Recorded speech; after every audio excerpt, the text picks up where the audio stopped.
I think it's interesting that they are completely different films and are completely talking to different audiences. Yeah. Yeah. I think this movie suffers from modernity. Rather than getting to the point where he proves his worth, he just breaks the system. It's showtime. We're in the day and age of people being completely unfaithful to source material.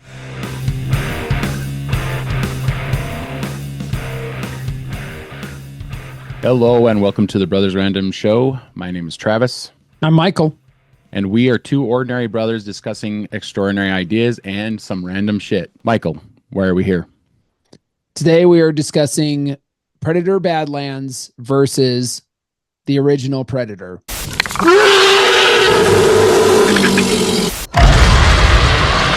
The original Predator starred Arnold Schwarzenegger and was directed by John McTiernan, came out in 1987. It is a 38-year-old movie, and it's the original that brought all this on. Predator Badlands is a 2025 film that just was released. It stars Elle Fanning and Demetrius, try to pronounce his name, Demetrius Schuster Kalamantigui.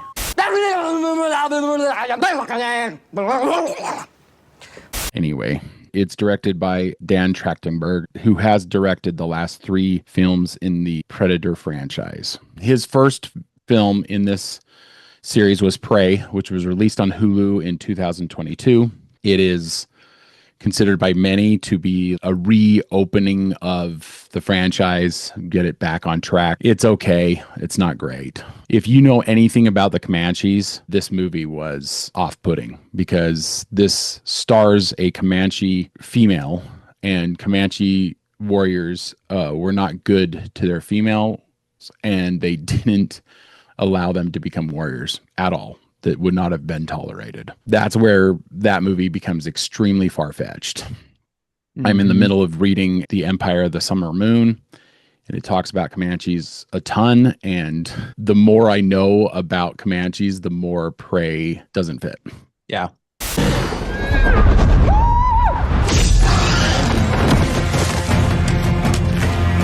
My love for the first movie kind of boils down to the mood of the film. High octane, it's high machismo, it's got a mood to it that's a little spooky, kind of there's a lot of tension in the movie. There's tons of tension in the movie. The original Predator I grew up watching. Yeah, so did I. What is it when you see the view from the monster view? Is that what it's called? Monster Vision. Monster Vision. A lot of monster vision. A lot of monster vision. They don't reveal the monster, the Predator, until probably the end of the second act of the movie. He has a cloaking device that makes him invisible, and it's highly moody.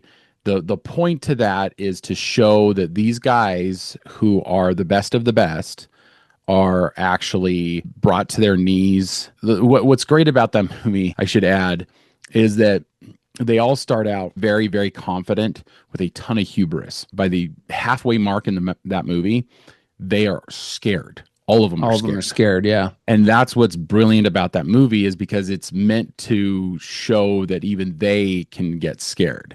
Out of all those actors, there's only about two or three that actually served in military. Jesse Ventura was a Navy SEAL, famously a Navy SEAL. Guy who played Poncho. There's a certain amount of authenticity to that movie, and I wouldn't say Arnold is a very good actor, but he does play up the fear in certain moments in that movie where you actually think that he's kind of scared. And the Billy character, he basically says, "I'm scared," and the Poncho says, "You ain't scared of no man." And he says, "Whatever's out there hunting us ain't no man." That boils that movie down right there. Is that and that's what made it a really satisfying film. There's something about the gadgets that the alien has that's just so fascinating to watch. Well, it's all cloaked in mystery. Yeah. Because it's just, we don't know. And therefore, any little tiny bits that we get from it, we kind of are like, oh, that's interesting. Oh, that's interesting. Mm-hmm. Right. Mm-hmm. And whereas Badlands is completely the opposite. Of course, this has been a long time coming. Obviously, the mystique around the Predator is all gone, which I mean, when you're 9 movies in, that's going to happen. How much could you actually have of that mystique? That's my overall thought about the 87 film with Arnold. How about you? Yeah, I mean, very similar. Also, it really worked for budget wise. Yeah. It was a $15 million film and it made almost $100 million, which obviously since then it's made even more because it started off this IP. It's crazy to think 15 million, 100 million. That's great. And return on your investment. No wonder they made 9 more. Of course, they just, the cost keeps getting bloated. There's not a lot of actors needing to be paid in this film. So budgets were super low. And it was the beginning of Arnold's career. So he had made a couple of really successful films, Terminator. He had made Conan the Barbarians. This was billed as his movie. Stick around. I guess now let's get into overall thoughts of Badlands, which was just recently released. Okay. I'll go first. So I knew that this was going to be kind of little kiddish. So I took my kids to see it and my kids loved it. Obviously, just stating that my kids loved it says a lot because I don't think my kids would like the original. And even if I would let them watch it, there's a couple times I'd probably have them close their eyes or something like that. It has a few adult jokes, a few F-bombs, right? F-bombs, yeah. It like the violence, the gore, nowadays, the gore is more real. Because there's something about CGI gore versus practical effects gore. There's something about that makes it more real. Probably why this movie didn't get a rated R rating is because all the gore in this is CGI. It's all synthetic. The white blood stuff. Yeah. So it's all the synthetic robots. And it's all the Predator's blood, which is green, glowy green. So you don't have any blood. It's like glowy green and white, and that's it. You're good. CGI. I was a little surprised, just a little surprised at how little kiddish it was. There were just several times where I was like, I mean, could that have been more serious? Maybe. Like, I don't know. This is a big complaint with this movie. A huge complaint with this movie. If you let go of being a fan of Predator, you can kind of just let it go. Yeah. You kind of just have to, compartmentalize it and just be like, this is a different film. It's funny that they use a franchise that, was started in the 80s and then they completely changed it into something different, which all of them are doing that. If it was made in the 80s and you're doing a redo or a sequel to it, you're going to change it. That's just MO for Hollywood right now. That being said, you kind of can enjoy it more if you let it go to be, okay, well, this is its own show. If you compartmentalize it and separate it and just say, this is a different film. With all of that, obviously going for a wider audience, which is probably going to make it more successful. There's no way that this would get the success that it needs to get, especially with its cost with an R rating. Just wouldn't happen. I was entertained. I realized in the original, there's like quotable quotes. It's like with Jesse Ventura, I don't have time to bleed. It's like, and then I ain't got time to bleed. And then the other guy goes, you got time to duck. And the thing about both, those are the only two guys that served in the that really served in the military. And they have that scene together, which is brilliant. Yeah. And then, get to the chopper. This ain't no man. If it bleeds, we can kill it. I mean, there's so many like really great. And you can't think of one line from Badlands. Badlands, not a single one. I guess that would be kind of my point is I've heard fast food thrown around a lot. It's like fast food. Like fast food. It's like enjoyable while you're eating it, but it has no nutritional value. Yeah. That's a perfect analogy for this because that's really what I felt like when I was watching it. I was like, okay. Alrighty then. My overall thoughts is the first act of this movie is good. It's intriguing. It has moments of good storytelling. Once they encounter the creature that he's hunting, that's when it takes a nosedive for me. So I would say probably the end of the first act is maybe beginning of second act is when it takes a nosedive for me. It gets real cutesy. It's got creatures that are cute. It's Disneyfied. I would have to say that even though Fox was a corporation in the time when Arnold was making the first movie, it didn't feel corporate. It felt Corporatized. Yeah. corporatized. Yes. This is what Badlands is to me, is that it's the culmination of, we no longer are out for a creative endeavor that takes risks. We are here to maximize our profits as quickly and as efficiently as possible. And I get that about a corporation, but that kills true creativity.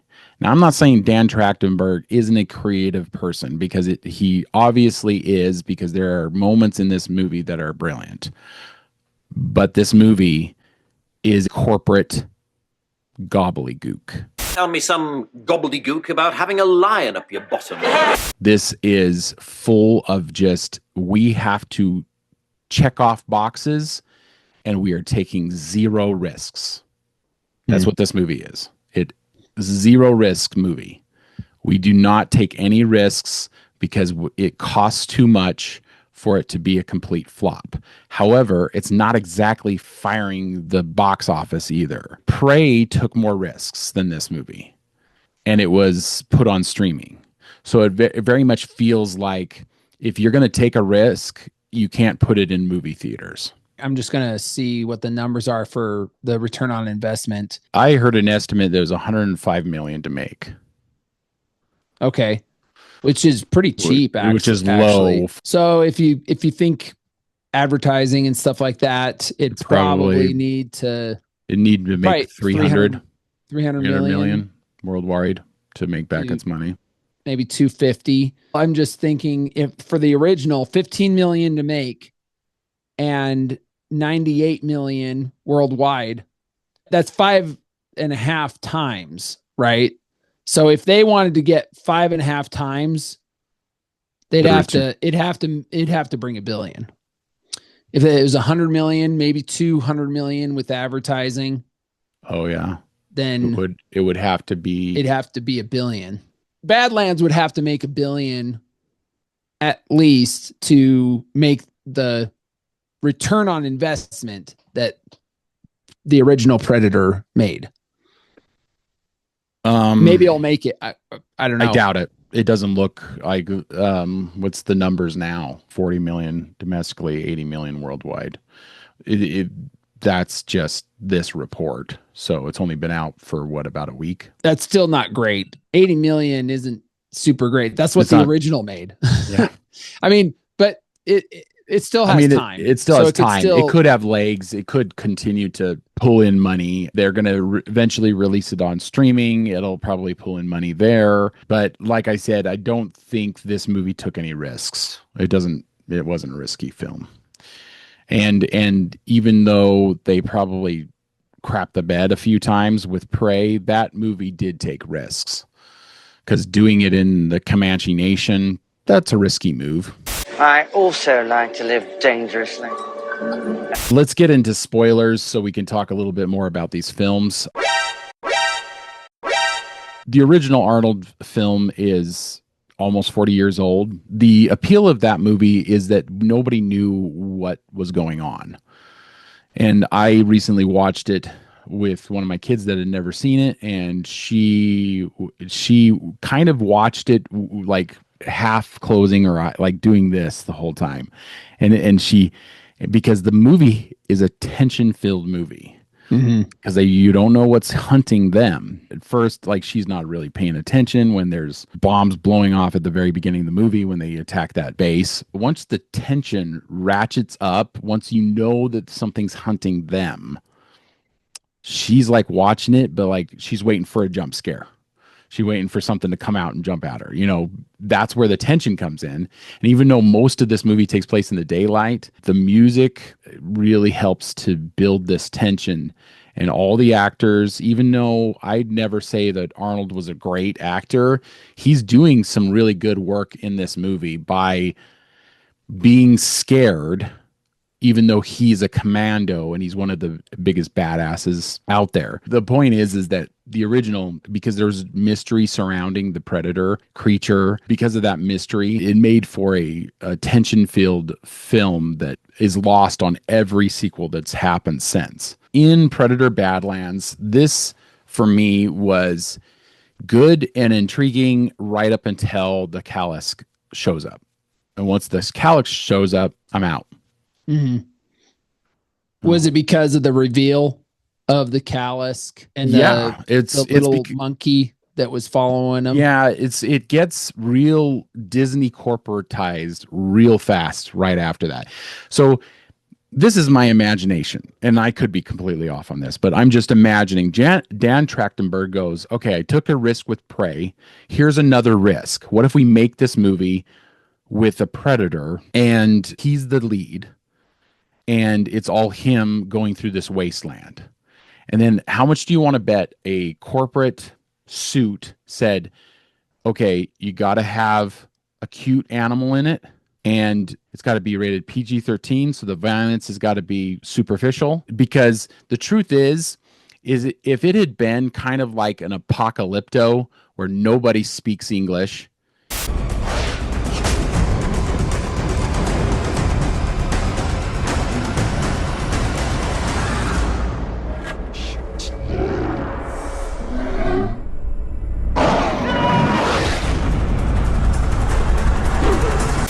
it's all about him going through this wasteland. It's all subtitled, maybe not even, he probably doesn't even talk through most of it. That would have been a risky movie. That would have been a movie worth making. And what they did is they corporatized this. They made a cutesy little animal to appeal to children. They have a female character in it who won't shut up. And I think that's part of the joke. Like girl boss check mark, girl cute boss animal check mark, cute animal check mark. At some point, they need to talk about their feelings. Check mark. Why do that? Why not just have this character walking through a wasteland? So I would imagine that was the original pitch, and it just became more and more and more corporatized. We need to appeal to children. We need to appeal to women. We need to appeal to the masses as much as we can. And by appealing to everyone, you are basically making a movie for no one. You're goddamn right. It's a fair point. I kind of see why they're doing it. And I kind of see why they didn't do it that way, because action and then a joke every once in a while. With the Avengers, this kind of the Avengers kind of did this, and they made a lot of money doing it. Yeah, snarky, these little jokes throughout. And it just seems like that's now what everybody's going for. So it's always going to be kind of the case. Yeah, it's going to be, we're inundated with movies that all have the Marvel snark is what I'm calling it. It's like they all need to have this, I'm going to make a joke right at this moment when a real person in real life would never make this joke. I'm sick of it. I really am, because the first half of this movie completely grips you. There's the father who basically is condemning his son and the two sons who are warriors, and they're fighting each other, but there's some kind of like camaraderie between them, and then the one son gives up. Yeah, the older brother's kind of like, hey, bro, you got to prove yourself. You got to get yourself together and prove yourself. You got to be able to do this. And that's all good. That's all like I like all that. And then what happens is it loses its muster as soon as the big Callus comes in. And maybe not with the Callus, maybe it doesn't lose all of its muster then, but it does lose all of its muster when she comes in to the movie. How dare you? Mm-hmm. And I Yeah. get why they put her in there, because they need somebody to explain things. Why not trust your audience? Why not trust your audience to figure out what's going on? It basically goes from his movie to her movie at some point in it, because they have to have her backstory where she's the sister of this other android, and it lost all of its intrigue. Hey, you know what would really help us out? Please, please, please subscribe, like, and share. After they reveal the Callisk as this self-generating creature, I'm just like, what are we doing? Mm-hmm. And then it got cutesy, is when all the cute animals show up, and at some point he's got the eel that shoots acid as a pet. And it sacrifices itself for him. It's like, what? And then the whole scene with the legs fighting, is that purely to make us laugh through an action sequence? It's like, I mean, I thought the legs fighting was kind of fun. Like her and her legs like fighting, and they're like working together. I thought it was funny, but you're not funny. Wrong. It is. It's just meant to be funny. Funny, right? And that's and that's not a Predator thing. It's like it's frustrating to me, because this movie did have a potential where you could have just had him land on this world and him having to fight the elements while still trying to hunt down this beast. That in itself could have been a very cool movie. But you bring in all the robots and you bring in the cute little creatures, and it just comes off as dumb. It just comes off as dumb. In a movie that never takes a risk. The gore is all superficial CGI. None of it's real. None of it's tactile. Like, you compare the two Predators and they don't even look the same. I mean, they did some of that on purpose, making him smaller.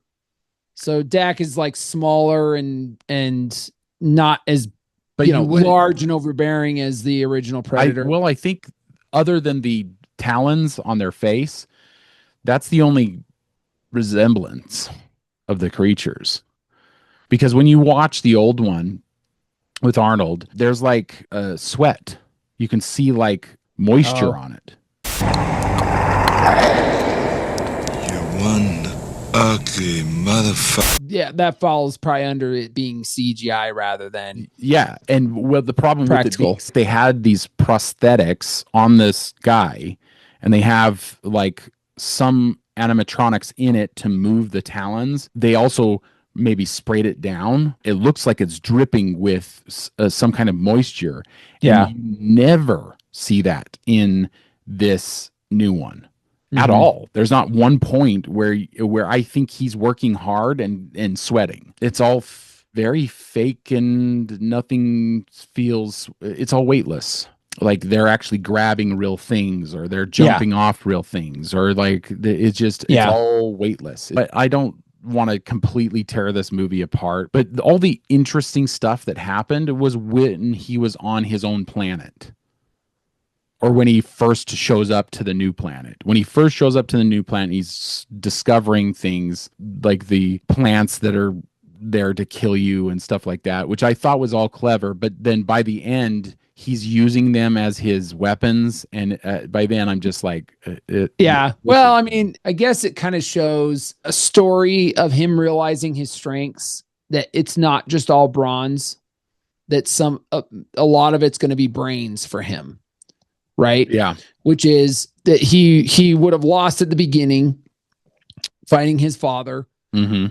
And he did lose, technically lose to his brother when they're like practicing. Mm-hmm. Right. So the bronze he didn't quite have, but then he goes and he starts to learn that he can use his brains. He takes his environment and uses his environment to fight back against his enemies. I like the idea. I don't like the execution.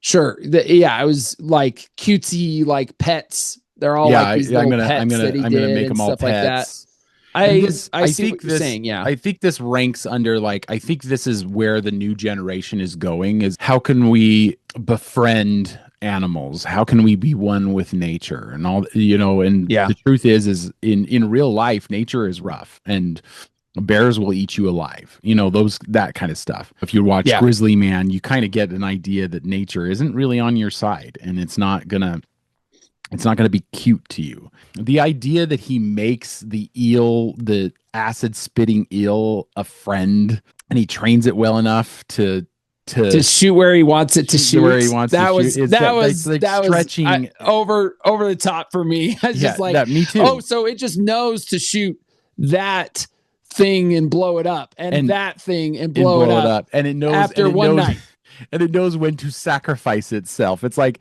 I don't know who came up with that idea, but that was the dumbest idea you could have come up with.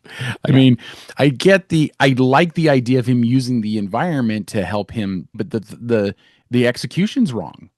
I mean, this movie is full of ideas, and all the executions of those ideas are wrong. And that's the difference between the old one. To bring it back to the old one, he uses his environment as well, and that was the point. Yeah. But you actually feel like he's actually using his environment. Arnold is just caked in mud for the last half of that movie. Yeah. He's got spears that he's made. He's got bows that he's made. He's got a knife, and he's got a couple of grenades, and that's all he's got still. And so he's going to use all that to fight this creature. And that actually seems legitimately real. We've had so many years of movies and of video games that nothing is real anymore. Nobody's looking for realism anymore. There's this idea of suspending your disbelief, right? And everybody has a hard time doing that when they watch a movie, except for this new generation seems to completely buy in to the suspension of disbelief because they've been raised on video games where you're always in disbelief. We know this is a movie. We know that Arnold isn't really making this stuff and caking himself in real mud and all this kind of stuff. So this is all makeup. This is all movie magic, but it has enough of an element of realism that you're not completely you've completely left the movie by the time he's stringing the bow, and by the time he's building the spears and making the traps and doing all these things that are basically back to basics for this commando. And so that's what's missing in this movie, is that because everything's CGI and weightless and you have no sense of realism, and because he doesn't sweat, there's no sweat on this creature's face ever. It doesn't ever look like he's having a hard time. Because he's basically, how many facial expressions can you get from a taloned faced creature? And this movie seems devoid of, I don't know, a certain amount of testosterone. I don't know what else to call it. If these creatures really did exist, he would never, ever, ever care to become friends with anyone. And that's what this movie's about. It's about him finding his friendship. It's about him finding his tribe. And that's what's ridiculous about this. Well, okay. I mean, I guess I thought him finding his tribe was okay. He was exiled from his tribe. Again, the idea is sound. The execution is not. Okay. So he finds a tribe. He's got this big-eyed, cutesy character and a synthetic woman who won't stop talking. I mean, that's his tribe. Come on. It does appeal to a younger audience. Well, and that's what they were going for. This also could be, Avengers did this where it's like, now it's a tribe. Now we're in the club and we got our strengths and stuff like that. Mm-hmm. And that's probably what they're doing here, because obviously they're going to make more if it does well. Would this movie have been better if it wasn't dealing with any of the Predator lore? Like, would this have been better being just a movie of its own? I think I might have enjoyed it more. Possibly. Without the baggage, because it's an entirely different type of movie. It doesn't have any of the tension that the first one had. Any at all. There's almost no tension in the entire movie. Was there ever a moment where you got kind of squirmy and squeamish watching it? No. Was there ever a moment where you thought, oh, the main character is completely out of his depth? I mean, I guess I kind of thought that when he was fighting the callus the first time. But enough to make you uncomfortable? Well, I mean, I guess I didn't care. That's the point. Right. That's what's wrong with this movie. Is Yeah. that at least in the original you are kind of liking these characters. There's a bunch of macho talk back and forth. They're Yeah. arguing a little bit here and there because there's a lot of tension between Dylan, the Carl Weathers character, and Dutch, the Arnold character. You son of a bitch. What's the matter?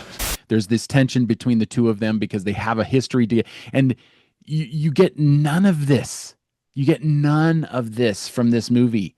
You have a couple of synthetic robots that there is no tension between because they're robots. There's nothing there, and it's all missing the human element because nobody's human. I get why they did it. You know, they're trying to do something different. I keep going back. The first 20 minutes of this movie were the best, and it just loses all steam. I did like his fight with his father.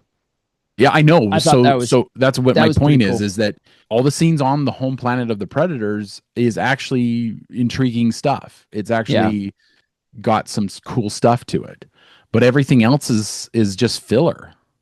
It's almost like Dan Trachtenberg said, I want to make this movie where he's the protagonist and he goes on a journey.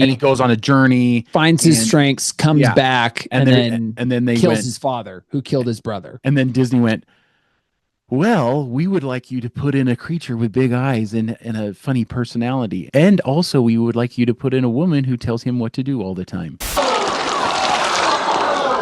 My run! What are we doing here, guys?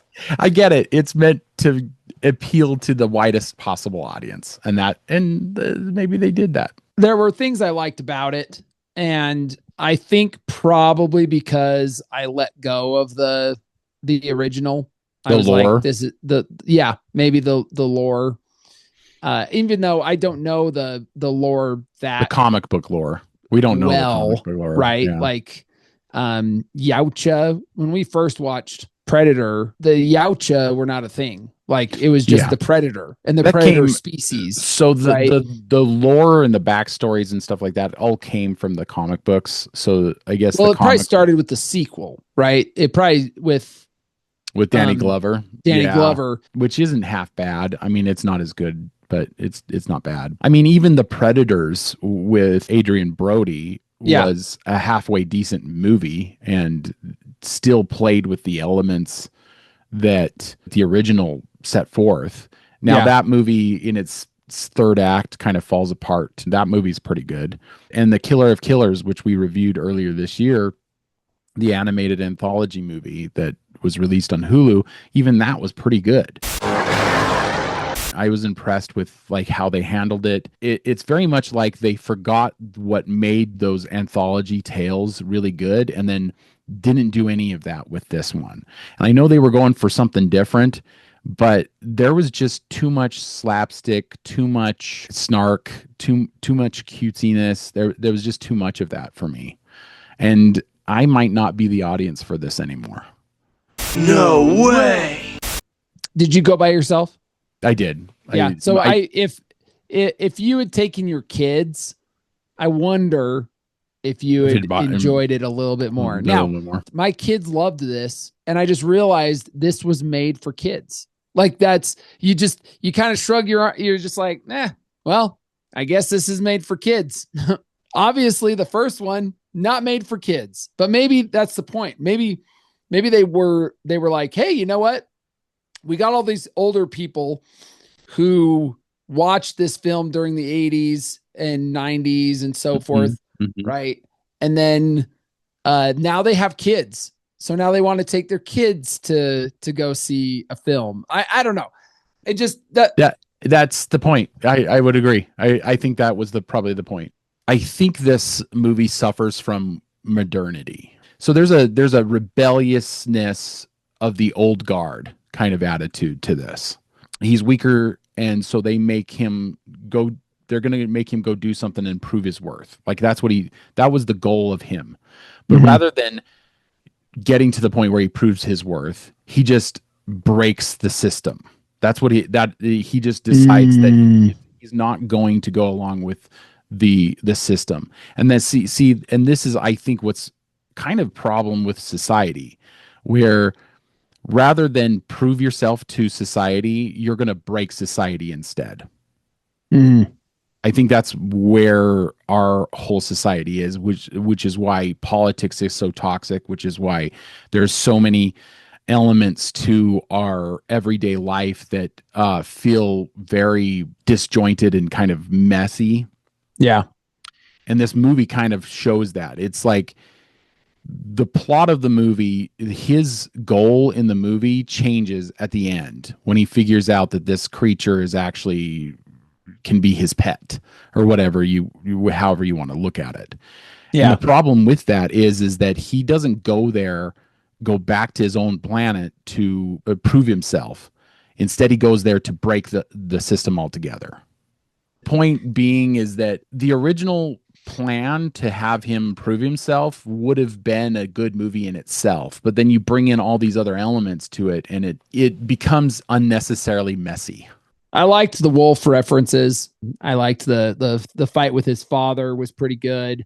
So there's elements of cleverness to this, but I mean, like I've said, like it's frustrating because you can see elements of genius in it, and then there's just stuff that's completely asinine, and you're like, let's bring the genius back a little bit. Well, I've been internalizing a really complicated situation in my head. The Arnold movie has its place in history as one of the great action films of all time.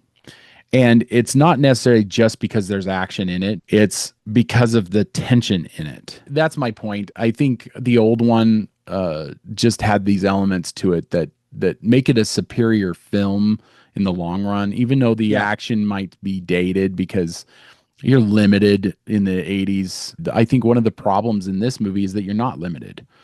You can put any kind of CGI to it, and anything you can imagine you can put to it.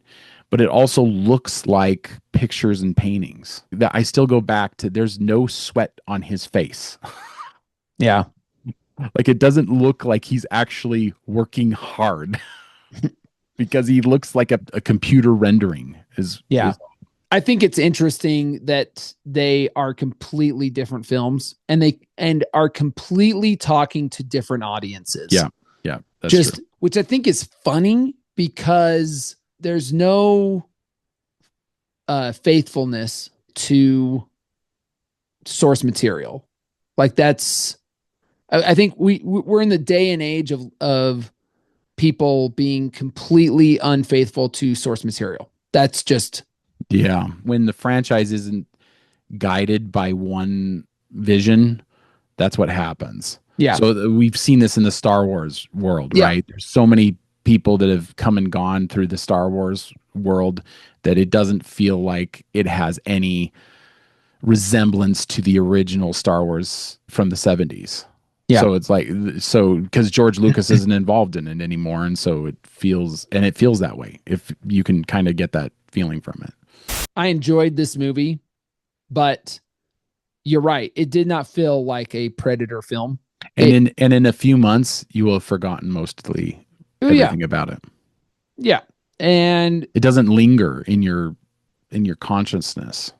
Well, duh. Yeah.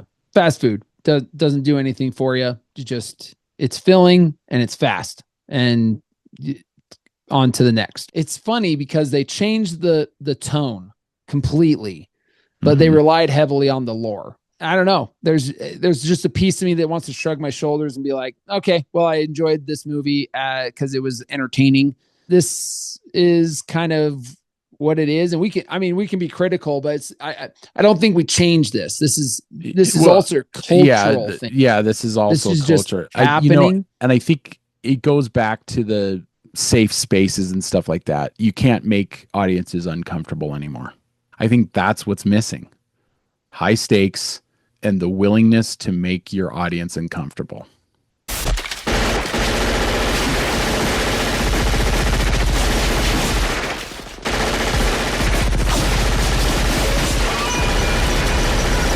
Thanks for joining us, audience. Check us out on social media, Instagram and X, as well as Spotify and Apple Podcasts. Just look for The Sword in the Skull. If you liked this, then you are the subscriber we are looking for. Until next time, keep reading, keep listening, keep watching, learn more. We'll see you, brother. See ya. There you go, son. Now get out of here. You're bothering.